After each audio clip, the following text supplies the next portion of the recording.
Hello students, presently मैं ये bridge को डिस्कस कर रहा हूँ। पर्टिकुलरली वैसे स्टूडेंट जो क्लास 11 से 12th में जा रहे हैं, राइट। और आपको उनका जो 2026 ये आपका बोर्ड होगा, और साथ में आप जेई और आप या तो नीट, ये आप इस एग्ज़ाम को प्रोसीड करेंगे, राइट। तो अभी क्या है, ये बहुत इम्पॉर्टेंट है। अभी जो आपने 11th में पर्टिकुलरली ये फिजिक्स में जो आपने सब कॉन्सेप्ट सीखे हैं, जो चैप्टर्स है NLM, work energy power, centre of mass, rotational mechanics, ये आपका 12th में कहीं ना कहीं यूज होने वाला है। तो आपको इसका, या जैसे एसएचएम हो गया, वेव्स हो गया, ये सब जो कॉन्सेप्ट्स होते हैं काफ़ी यूज होते हैं। तो आपको ये ब्रिज कोर्स बहुत इंपॉर्टेंट हो जाता है, या ओवरऑल एक 11th की फिजिक्स का कैसे मतलब यूटिलाइज करते हैं वो जानना ज़रूरी होता है। अभी एक लेक्चर मैं शायद लिया था आपको, फर्स्ट लेक्चर, उसके बाद ये सेकेंड लेक्चर, इसमें हमें आपको जैसे कि ये cross product of the vectors, जैसे ए डॉट बी होता है तो ये ए बी कॉस थीटा होता है, ए क्रॉस बी जो होता है इसका जो magnitude a b sine theta होता है, राइट। तो ये ध्यान देना है कि जैसे कि ये कॉस थीटा होता है तो ये 0 to 90 डिग्री के बीच में इसका काम उल्टा है। अगर थीटा बढ़ेगा तो कॉस थीटा क्या होगा, आपका घटेगा। और इसमें जो है आपका साइन थीटा जो है, ये अगर थीटा बढ़ता है तो साइन थीटा बढ़ता है, ठीक है। मतलब 0 to 90 डिग्री के बीच में मैं डिस्कस कर रहा हूँ, राइट। तो ये कौन सा समझना है। अब मान लीजिए कि आपको आई डॉट आई है, तो ये तो एंगल छोटी है, तो एंगल जब छोटी रहेगी तो कॉस का वैल्यू मैक्सिमम। और आपका जे डॉट जे जो होता है ये 1, ठीक है। के डॉट के जो होता है आपका 1 एंगल, और वही अगर एंगल बड़ी कर दिया गया, एंगल 90 कर दिया गया आई और जे के बीच का, तो ये वैल्यू क्या हो जाएगा, 0, क्योंकि ये कॉस थीटा। तो कॉस थीटा में ये है आपको कि ये थीटा अगर बढ़ता है तो कॉस थीटा क्या होता है, घटता है, ठीक है। तो ये कॉन्सेप्ट है। और ए क्रॉस बी जो होता है, इसकी जो मैग्नीट्यूड है ये ए बी साइन थीटा है, तो इसमें थीटा बढ़ेगा तो साइन थीटा बढ़ेगा। जैसे आई क्रॉस आई, इसमें तो एंगल थीटा 0 डिग्री है तो ये 0 होगा। आई क्रॉस जे लेते हैं, अब एंगल बढ़ गया तो ये आपका वैल्यू क्या हो जाएगा, 1 हो जाएगा। साथ में ये आपका वेक्टोरियल है आई क्रॉस जे, आई क्रॉस जे जो है आपका के कैप है। और भी इसके जो फिजिकल मीनिंग्स होते हैं, जैसे ए डॉट बी, ये एक्चुअली आपका क्या है, ये एलोंगनेस है। It is the alongness of the vector A with मन से इसको क्यों you can say alongness of vector A with vector B है, राइट, विथ वेक्टर बी।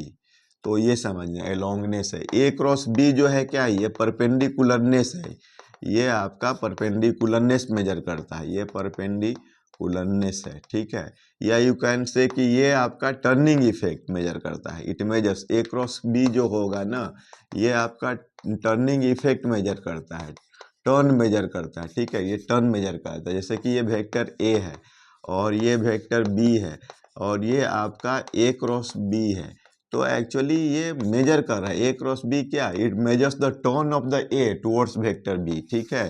ये आपका turn of vector A towards vector B, towards vector B, right, ये turn measure कर रहा है, ठीक है ना। जैसे आपको मतलब ये एक आपने सुना होगा मोमेंट, वर्ड सुना होगा, मोमेंट। मोमेंट का मतलब क्या होता है, टर्न होता है। आप जैसे क्लास 11th में moment of the mass, moment of the mass, moment of mass का कहाँ पर यूज होता है, बोलो मुझे। मतलब एक तरह से बोले तो मास का टर्न हो रहा है, turning effect of the mass हो रहा है, turning effect of mass, turning effect of mass. तो एक्चुअली ये कॉन्सेप्ट ऑफ सेंटर ऑफ मास हो जाएगा, ठीक है। ये जो होगा आपका कॉन्सेप्ट ऑफ सेंटर ऑफ मास में होगा, सेंटर ऑफ मास का कॉन्सेप्ट है, ठीक है। सेंटर ऑफ मास क्या है, सेंटर ऑफ मास एक पॉइंट है। अगर इसका कॉन्टेक्स्ट देखें तो सेंटर ऑफ मास क्या है, एक पॉइंट है, ठीक है। इसको ऐसा बोल सकते हैं कि ये जो कोई सस्पेंड, जैसे ये देखो, ये आपका ये, तो ये क्या हो गया, सेंटर ऑफ मास हो गया। ये क्या हो गया, पॉइंट ऑफ सस्पेंशन हो गया, POS, पॉइंट ऑफ सस्पेंशन हो गया, ठीक है। तो ये सस्पेंडेड इक्विलिब्रियम है, सस्पेंडेड इक्विलिब्रियम, राइट। तो सस्पेंडेड इक्विलिब्रियम में सेंटर ऑफ मास क्या होता है, पॉइंट ऑफ सस्पेंशन के लाइन में होता है।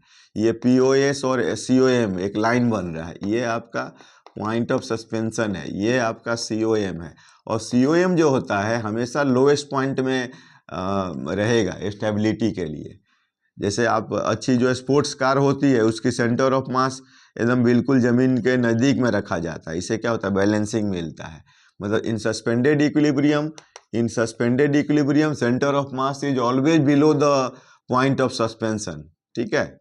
अब जैसे कि कोई आपका झूला है, स्विंग है, और आप यहाँ पर लेकर के, अब देखिए ये आपको यहाँ से mg पास कर रहा है, लेकिन जब ये आपको इसको छोड़ोगे तो फाइनली आपका ये स्विंग करने के बाद सेंटर ऑफ मास आपका यहाँ पर आ जाएगा। ठीक है ना। तो ये सबसे लोवेस्ट पॉइंट है, ये आपका यहाँ पर सबसे लोवेस्ट पॉइंट है। ठीक है।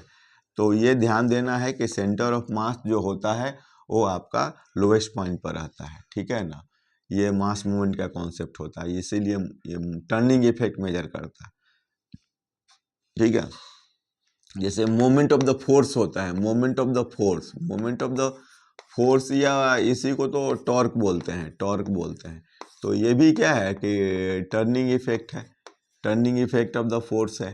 कोई भी चीज़ को टर्न करना है, जैसे कि आपको मान लो कि आपने एक ना ये नेल है, ठीक है ना, ये कोई वुडन प्लैंक है, उसमें ऐसे अब इसको निकालना है, तो यहाँ पर ना एक ऐसा कोई डिवाइस हैमर टाइप का होता है, ऐसा फंसाने वाला होता है, और इसको मान लो ये पाइवोट बोलो, और अगर मान लो कि तुम ऐसा एक फोर्स लगा रहे हो F इधर, तो ये देखना ये निकल जाता है, मतलब ये टर्न करता है। ये मान लो आपका D है, तो ये देखिए टर्निंग इफेक्ट मेजर कर रहा है। ये आपका जो इसमें टॉर्क, मोमेंट ऑफ फोर्स है। ठीक है। तो ये देखिए आपको इसको ऐसा हम लोग इधर करेंगे तो ये टर्न कर जाएगा। ये अल्फा, ये एंगुलर, इसके एंगुलर एक्सलरेशन बोलेंगे, angular acceleration. And torque is equal to ये फोर्स टू डी परपेंडिकुलर, ये perpendicular separation between the pivot axis of rotation and force, तो ये आ रहा है। ठीक है। तो ये तो क्रॉस प्रोडक्ट ही तो है। ठीक है ना। आप इसके रेस्पेक्ट में आर क्रॉस एफ, यहाँ से आप ओरिजिन मानो तो ये वेक्टर आर हो गया और ये वेक्टर एफ हो गया, तो यहाँ पर टॉर्क इजकल टू आ गया आपका आर क्रॉस एफ आ गया। ठीक है। तो ये मतलब अब आप समझ रहे हैं कि ए क्रॉस बी एक्चुअली अगर इसको देखेंगे वेक्टर डी, तो कोई ओरिजिन ले लीजिए आप यहाँ से, ये वेक्टर ए ले लीजिए और ये वेक्टर बी ले लीजिए। ठीक है। तो टर्निंग इफेक्ट ऐसा, ये टर्निंग इफेक्ट हो गया, देख रहे हैं, ए क्रॉस बी। अब आई क्रॉस आई ये क्या हो जाएगा, जीरो, क्योंकि थीटा छोटी है, थीटा साइन थीटा तो नॉर्मल चलता है, तो शुरू में तो जीरो, जे क्रॉस जे इनिशियली जीरो चलेगा, के क्रॉस के जीरो चलेगा, बाद में आई क्रॉस जे तो ज़्यादा हो जाएगा, तो के कैप, जे क्रॉस के आपका आई कैप हो जाएगा, के क्रॉस आई जे कैप हो जाएगा। तो ये सब का यूज होने वाला है फिजिक्स में। जैसे ये क्लास 12th में आप जाओगे तो वहाँ भी एक आपका, जैसे तुम लोग डाइपोल मोमेंट सुना होगा केमिस्ट्री में। ठीक है ना। केमिस्ट्री में डाइपोल मोमेंट सुना होगा, जैसे कि ये एक वेक्टर पी होता है, यहाँ पर माइनस क्यू चार्ज होता है, प्लस क्यू चार्ज होता है। केमिस्ट्री में शायद उल्टा होता है।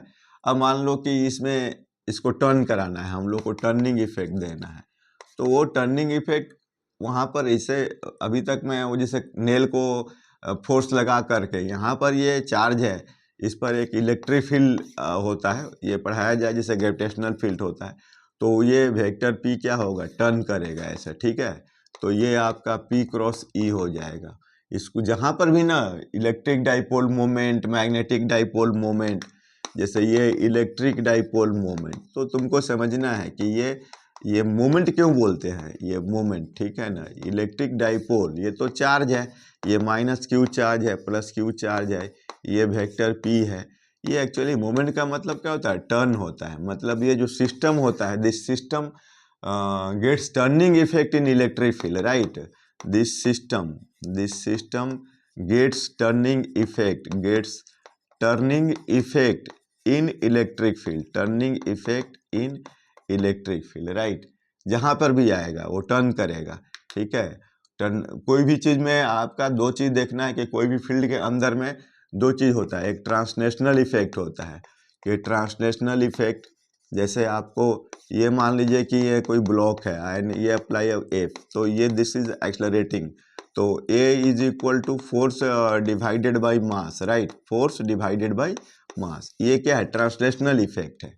अब जैसे कि मान लीजिए कि ये वेक्टर है, इलेक्ट्रिक डाइपोल मोमेंट है, ये माइनस क्यू चार्ज है, ये प्लस क्यू चार्ज है, ये क्या है, इलेक्ट्रिक फील्ड है, ठीक है, एक तरह का ये चार्ज से, तो इस पर फोर्स इधर लगेगा की फोर्स इज इक्वल टू, इस पर लगेगा आपका माइनस की या जस्ट की इन अपोजिट डायरेक्शन, ठीक है, ये इलेक्ट्रिक फील्ड है, तो टोटल फोर्स क्या हो जाएगा, जीरो हो जाएगा, TF is equal to zero हो जाएगा, राइट। तो ये चीज़ समझना है आपको कि ये सब ट्रांसलेशनल इफेक्ट हुआ। जैसे होता है मैग्नेटिक डाइपोल मोमेंट होता है, तो फिर ये मोमेंट क्यों बोलते हैं, ये समझना। मोमेंट का मतलब क्या होता है, टर्न होता है, ठीक है, ये सब आने वाला है क्लास 12th में, ये सब टर्मिनोलॉजी आने वाला है। तो ये क्या होता है, टर्न होता है, मतलब जैसे कि ये देखिए, इसी को मैग्नेटिक डाइपोल मोमेंट बोलते हैं। ये इसमें करंट, ये मतलब टर्न कर सकता है, कोई मैग्नेटिक फील्ड अप्लाई करे, जैसे ये मैग्नेटिक फील्ड है, ये वेक्टर बी, और ये मैग्नेटिक डाइपोल मोमेंट है, तो ये देखिए टर्न कर रहा है, ये M क्रॉस B। तो ये चीज़ समझना है आपको कि ये कैसे A क्रॉस B का मैं आपको यूज समझा रहा हूँ, ठीक है ना। तो ऐसे है SHM है, उसका यूज, जो SHM का यूज, वेव्स का यूज, ठीक है ना, मतलब ये इस तरह से सेंटर ऑफ मास का यूज, कोलिजन का यूज जो पढ़े हैं आपको, ये सब टोटल क्लास 12th में। तो ये ब्रिज कोर्स इसलिए बोलते हैं, और आपको मतलब इस पर थोड़ा जब ये सब एप्लीकेशन कैसे वर्क एनर्जी पावर में वर्क एनर्जी थियरम WET एकदम बहुत मतलब ब्रह्मास्त्र ऑफ द फिजिक्स बोलते हैं इसको, ये कम खतरनाक है। इसमें ये एक्चुअली कंजर्वेशन ऑफ एनर्जी का भी यूज कराता है, और आपको एक ही प्रॉब्लम को वर्क एनर्जी थ्योरम से बनाएंगे तो कंजर्वेशन ऑफ एनर्जी से भी बन जाएगा, ये कंजर्वेशन ऑफ एनर्जी से बनाएंगे तो वर्क एनर्जी थ्योरम से बन जाएगा। तो ये सब थोड़ा फिजिक्स में आपको प्लस माइनस इस तरह के, मतलब ये केवल चैप्टर नहीं, जैसे ये इस तरह के ब्रिज कोर्स, कुछ इस तरह के डिफरेंट कोर्स, ये सब मतलब कि माइंड को थोड़ा चलाने के लिए ऐसा डेवलप होना चाहिए। Okay, thank you.